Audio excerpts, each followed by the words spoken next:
Faire une petite démonstration. Donc là, j'ai déjà écrit cybersécurité et Paris. Imaginons que c'est ça que j'ai envie de scraper sur Google Maps. J'écris Submit. On voit la forme Submitted. Hop, je peux fermer cet onglet. Et on voit que là, je ne sais pas si vous avez vu, les emails commencent déjà à arriver. S'ils vont arriver petit à petit, en fait, ça se passe ici. Donc sur ce workflow N8N que je vais vous présenter. Petit à petit, ils vont être scrappés et rajoutés ici. Vous voyez, petit à petit, ils sont ajoutés. Je vais vous montrer rapidement du coup comment fonctionne ce workflow. Donc voilà, je vais être assez rapide parce qu'après je vais vous montrer comment vous pouvez le setup pour vous aussi. Les templates seront dans la description. Il y a juste deux trois petites étapes à faire au début et après c'est bon, ça tourne tout seul.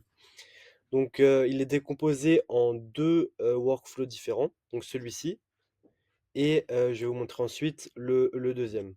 Donc notre trigger c'est un forms. Pourquoi? Parce qu'en fait, vous allez voir ici cette URL que je vais probablement flouter. Une fois que tout sera setup, vous pourrez prendre cette URL, le taper sur Internet. Sur un site internet un peu de cette forme. Et tout simplement, vous n'aurez plus à retourner sur votre workflow N8N, sur votre espace N8N pour utiliser le scrapper. Vous aurez simplement besoin de votre lien ainsi que votre sheet Google Maps pour récupérer les emails juste ici que je vais supprimer. Voilà, les emails ils vont apparaître ici. Ensuite, du coup, on a un peu de codes et ce qui va se passer ici, c'est que pour chaque query différente qu'on va créer, sont ici en fait, on va avoir 100 micro-lieux qui vont être proposés en fonction de la ville que vous avez choisie. Donc pour chaque micro-lieu choisi, on va lancer le scrapper qui est un autre flow. Je vous montrerai après comment le setup, je vais vous montrer dans un instant. On va lancer le scrapper et on va mettre une pause et on va faire ça en boucle jusqu'à ce qu'on ait fait les 100 micro-lieux. Donc le back, voilà, juste ici. Donc le scrapper, il ressemble à ceci. Donc le trigger, c'est tout simplement quand il est appelé par l'autre scrapper. Donc on va faire la recherche Google Maps, on va scraper les URL, filtrer, on va retirer les doublons et ensuite on aura une loupe qui va prendre l'URL et chercher le site internet de l'URL, scraper les emails sur le site internet, bien structurer, retirer les doublons, filtrer et ainsi de suite et sauvegarder les emails juste ici dans ce que vous aurez choisi comme destination. Bien sûr, c'est un template que vous pouvez adapter à votre sauce. Là, par exemple, moi, je le sauvegarde dans une Google Sheet parce que j'ai l'habitude de télécharger ensuite la sheet et la passer dans Million Verifier pour vérifier si les mails existent bien. Parce que je m'en sers pour des campagnes d'email marketing. Mais bien sûr, si vous voulez le mettre dans Notion, si vous voulez les mettre peu importe où, c'est quelque chose que vous pouvez adapter ici aussi.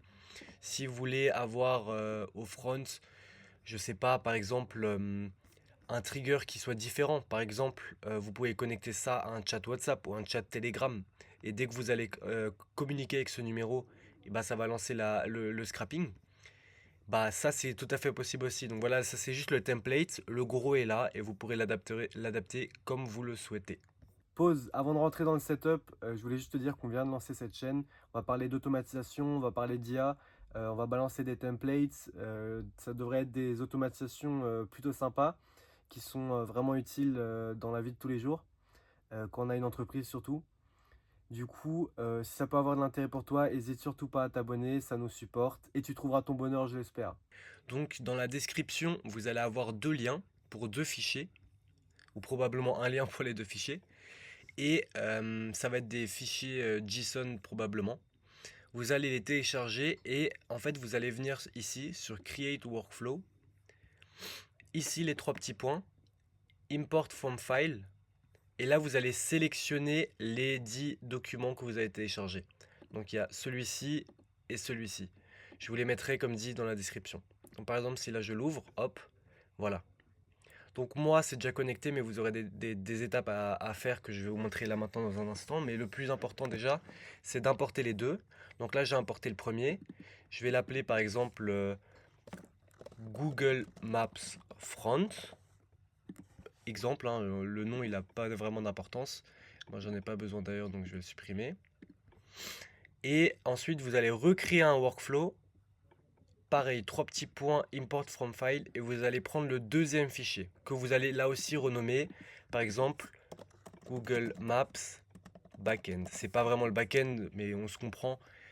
C'est juste une manière de l'appeler. Voilà, donc là il est vide. Parce que j'ai pas importé la file, je l'ai déjà, mais voilà.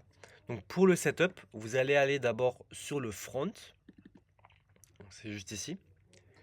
Qu'est-ce que vous avez à changer? Donc quand vous allez arriver ici, vous allez avoir normalement deux choses à changer sur cette page ici.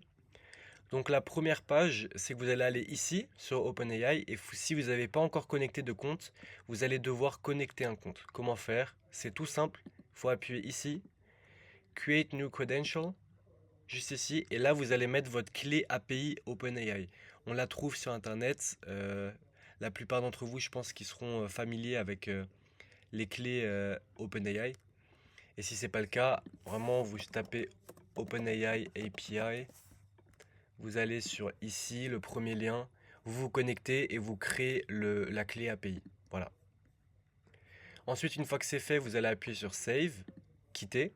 Là, du coup, vous aurez votre espace qui sera connecté. Vous pouvez sortir d'ici. La deuxième chose qu'il va falloir changer sur ce workflow, c'est juste ici, quand on appelle le scrapper. Vous allez double-cliquer ici. Et vous allez cliquer juste ici et vous allez sélectionner le scrapper. Donc ici, par exemple, pour moi, je pourrais sélectionner Google Maps Back ou là ici Scrapper. Ça dépend de comment vous l'avez appelé, je l'ai importé plusieurs fois pour la vidéo. Mais voilà, vous avez juste à le sélectionner. Une fois que c'est fait, très important, on pense à appuyer sur Save juste ici et on quitte le workflow.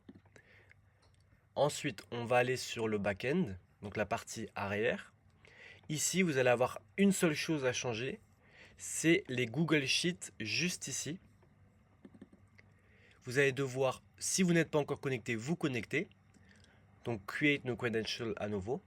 Vous avez plusieurs méthodes ici. Pour Google Sheets, vous pouvez utiliser Sign in with Google. C'est juste se connecter avec Google. C'est la manière la plus simple. Et sinon, vous pouvez aussi utiliser Auth2 qui est un peu plus théorique. Il va falloir regarder un tuto ou alors je peux faire une vidéo si ça vous intéresse. Mais voilà, c'est une manière un peu plus poussée. Mais pour ici, cette automatisation, si vous êtes dans le cloud, il n'y a aucun souci. Vous pouvez utiliser juste Sign in with Google. Ensuite, ce que vous allez faire, Google Sheets, excusez-moi, important, vous allez créer un nouveau fichier et l'appeler comme vous le voulez. Par exemple, je peux l'appeler leads demo Google, leads demo Google Maps. Voilà. Ce qui est important ici, c'est juste d'avoir le nom de la colonne et qu'on mette email. Ça, c'est important. Ensuite, le reste, c'est à peu d'importance. Vous allez revenir ici et ici, document. Vous allez cliquer et sélectionner le fichier que vous venez de créer. Ici, par exemple, lead demo Google Maps. Et la feuille, voilà, si vous l'avez créé rapidement, ce sera la feuille 1. Ensuite, vous n'avez rien à changer. Juste, vous sortez de ça. Vous appuyez sur enregistrer. Hop. Le back-end, donc la partie où on était à l'instant, vous n'avez pas besoin qu'elle soit toujours active. Parce qu'elle est appelée, vous pouvez même pas l'activer en fait. Parce qu'elle va être appelée par l'autre fonction. Et c'est le seul moyen pour cette workflow de se déclencher, si elle est appelée par une autre fonction. Donc ici, vous n'avez pas besoin de mettre active. Mais pour le front, juste ici, là, vous devez le mettre actif. Si vous ne le mettez pas actif, vous allez pouvoir l'utiliser avec l'URL de test, quand vous allez appuyer sur Test Workflow. Mais si jamais vous voulez l'utiliser toujours sans passer par N8N, vous devez activer ici, double-clic, production URL et utiliser cette URL juste ici. Vous le prenez, vous le tapez sur Google et bam, vous retombez sur votre scrapper. Vous mettez les informations que vous voulez et ça va scraper. Pour tous ceux qui veulent récupérer le template, en fait j'ai décidé de le mettre sur le school. Donc vous allez ici dans Classroom, automatisation gratuite, juste ici. Et là vous aurez les deux fichiers que vous pourrez télécharger directement ici. En tout cas, merci d'avoir regardé cette vidéo. N'hésitez pas à vous abonner, à mettre un like et à la prochaine. À très vite.